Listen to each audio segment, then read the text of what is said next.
آج میں ایک ایسے شخص کا واقعہ سناتا ہوں جو اپنے دور کا بہت بڑا عالم اور عابد و زاہد تھا۔ کیسا عالم تھا کہ اس کو اسم اعظم کا علم تھا، اپنی جگہ پر بیٹھتا تھا اور اپنی روحانیت سے عرش اعظم کو دیکھ لیتا تھا۔ اب آپ سوچیں ایسا کہاں ملے گا؟ مستجاب الدعوات تھا، اس کی دعائیں بڑی قبول ہوتی تھی، اس کے بہت سارے شاگرد بھی تھے۔ اب کیا ہوا؟ حضرت موسیٰ علیہ السلام کا دور آیا، قوم جبارین سے جہاد کرنے کے لیے بنی اسرائیل کے لشکر روانہ ہوئے۔ تو اس شخص کا نام کیا تھا؟ بلعم بن باعورہ۔ ٹھیک ہے، قرآن میں اس کا واقعہ موجود ہے۔ اتنا نیک آدمی، اتنا مقبول آدمی۔ اب بلعم بن باعورہ کے پاس اس کی قوم گھبرائی ہوئی آئی اور کہا کہ حضرت موسیٰ علیہ السلام ایک بہت بڑا طاقتور لشکر لے کر ہم پر حملہ آور ہو رہے ہیں اور وہ چاہتے ہیں کہ ہماری زمینوں سے نکال کر یہ زمینیں جو ہے وہ بنی اسرائیل کو دے دیں۔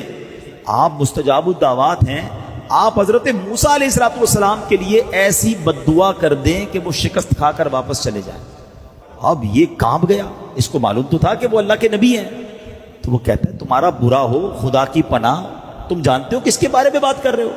حضرت موسیٰ علیہ السلام تو اللہ کے رسول ہیں، میں ان کے خلاف کیسے بد دعا کر سکتا ہوں؟ اور ان کے لشکر میں تو مومن بھی ہے اور فرشتوں کی جماعت بھی ان کے ساتھ ہے۔ اب یہ قوم رونے لگی، گڑگڑانے لگی، اصرار کرنے لگی۔ تو اس نے کہا میں چلو استخارہ کر لیتا ہوں، اگر اجازت مل گئی تو پھر دیکھتے ہیں۔ استخارہ کیا تو استخارے میں بھی بد دعا کی اجازت نہ آئی۔ تو اس نے صاف صاف اپنی قوم کو منع کر دیا اور کہا دیکھو اگر اب میں نے بد دعا کی نا تو میری دنیا بھی برباد ہو جائے گی، میری آخرت بھی برباد ہو جائے گی۔ اس کے بعد اس کی قوم نے کیا کیا؟ پلان بی، بڑے تحائف، مہنگے مہنگے تحائف، پیسے لے کر بڑے گراں قدر بڑے چیزیں لے کر اس کے پاس گئے اور کہا کہ یہ سارے تحفے آپ رکھ لیں، بس آپ دعا کر دیں۔ اب حب مال کی محبت یہ آنکھوں پر ایسا پردہ ڈال دیتی ہے کہ جب پیسہ سامنے نظر آتا ہے بندے کو دنیا کی چیزیں نظر آتی ہیں۔ اب آپ سوچیں کہ یہ شخص، اسے معلوم ہے کہ وہ اللہ کے نبی ہیں، مگر جب اتنے پیسے، اتنا مال، اتنے جواہرات سامنے آئے تو اس کی آنکھوں پر پردہ پڑ گیا، لالچ کا بھوت سوار ہو گیا اور وہ مال کے جال میں پھنس گیا۔ اپنی گدھی پر سوار ہو کر پہاڑ کی طرف جانے لگا۔ راستے میں بار بار وہ گدھی رک جاتی، مڑ جاتی، آگے نہ چلتی۔ یہ اسے مارتا رہا، آگے بڑھاتا رہا، وہ آگے بڑھتی نہیں تھی۔ اس کو بھی گویا پتہ چل گیا تھا یہ کیا کرنے جا رہا ہے۔ اب اللہ کریم نے اس جانور کو بولنے کی طاقت دی اور وہ جانور پتہ ہے اس کو بلعم بن باعورہ کو، یعنی ایک انڈیکیشن بھی دیا گیا، اسے ایک آخری وارننگ بھی دی گئی کہ اس جانور نے کہا اے بلعم بن باعورہ تو کدھر جا رہا ہے؟ میرے آگے فرشتے کھڑے ہیں، میرا راستہ روک رہے ہیں، میرا منہ دھکیل رہے ہیں پیچھے کی طرف۔ اے بلعم تیرا برا ہو، تو اللہ کے نبی اور مومنین کی جماعت پر بد دعا کرے گا؟ اللہ اکبر۔ اس کے باوجود بلعم بن باعورہ واپس نہیں ہوا۔ کیسا پردہ ہوگا! ہائے ہائے ہائے! اب جناب وہ پہاڑ پر چڑھ گیا، حسبان نامی پہاڑ اس پہاڑ کا نام تھا، اور بلندی سے حضرت موسیٰ کے لشکروں کو دیکھا، کیونکہ اب لشکر قریب آ گئے تھے کہ بڑے سے لشکر آ رہے ہیں، اور اس نے بد دعا کرنا شروع کر دی۔ مگر رزلٹ کیا ہوا؟ اللہ کی شان دیکھو، وہ بد دعا ان کے لیے کرتا تھا مگر اس کی زبان سے وہ الفاظ نہیں نکلتے تھے، اپنی قوم کے لیے بد دعا نکلتی تھی۔ اب کیا ہوا؟ یہ دیکھ کر اس کی قوم نے ٹوکا کہ تم کیا کر رہے ہو؟ تم تو ہمیں ہی بد دعا دے رہے ہو، ہم نے پیسے دیے، ہم نے مال دیا کہ حضرت موسیٰ کے خلاف بد دعا کرو، تم ہمیں ہی بد دعا دے رہے ہو۔ وہ کہتا میری قوم، میں کیا کروں، مجھے سمجھ نہیں آ رہا، میں بولتا کچھ ہوں اور زبان سے نکل کچھ اور رہا ہے۔ اب یہ بات کر ہی رہا تھا کہ اس پر اللہ کا غضب نازل ہو گیا، اس کی زبان لٹک گئی، سینے پر آ گئی۔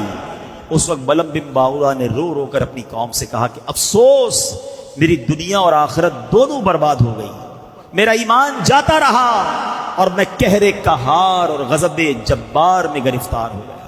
اب میری کوئی دعا قبول نہیں ہو سکتی، میں برباد ہو گیا۔ اب اس مکار نے، اس برباد شخص نے کہا کہ میں تو ہو گیا برباد، اب میں تمہیں ایک طریقہ بتا دیتا ہوں، دعا تو میری کامیاب نہیں ہوئی، لیکن تم اگر حضرت موسیٰ علیہ السلام کے لشکروں کو شکست دینا چاہتے ہو تو تم لوگ ہزاروں خوبصورت لڑکیوں کو بہترین کپڑے اور زیورات پہناؤ اور بنی اسرائیل کے لشکر میں بھیج دو۔ اس لشکر میں کسی ایک شخص نے بھی غلط کام کر لیا تو پھر اس لشکر پر عذاب نازل ہو جائے گا، اس لشکر کو شکست ہو جائے گی۔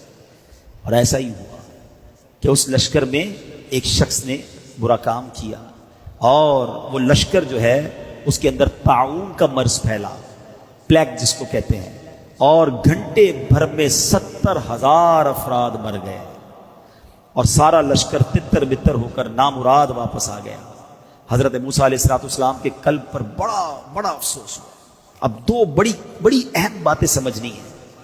مال کی لالچ انسان کو کہاں لے جا سکتی ہے؟ مال کی محبت دل میں ایسی مت داخل ہونے دینا کہ جب آنکھوں پر پردہ آ جائے تو بندہ بہت سارے حرام کام کر جاتا ہے۔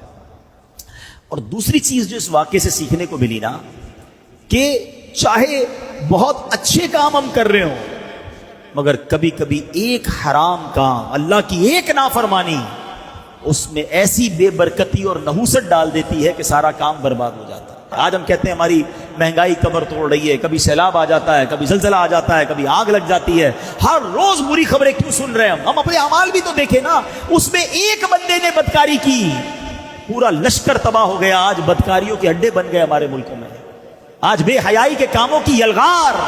آج بتایا جاتا ہے کہ شراب نوجوان ایسے پی رہا ہے جیسے کولڈ ڈرنک پی جاتی ہے، تو پھر ہم کس بات کا انتظار کر رہے ہیں؟ ہمیں یہ واقعات قرآن و حدیث میں اس لیے تو بیان ہوئے نا کہ دیکھو ان باتوں سے رب جب ناراض ہوتا ہے تو پھر برکت اٹھا لی جاتی ہے اور بربادی مقدر بن جاتی ہے۔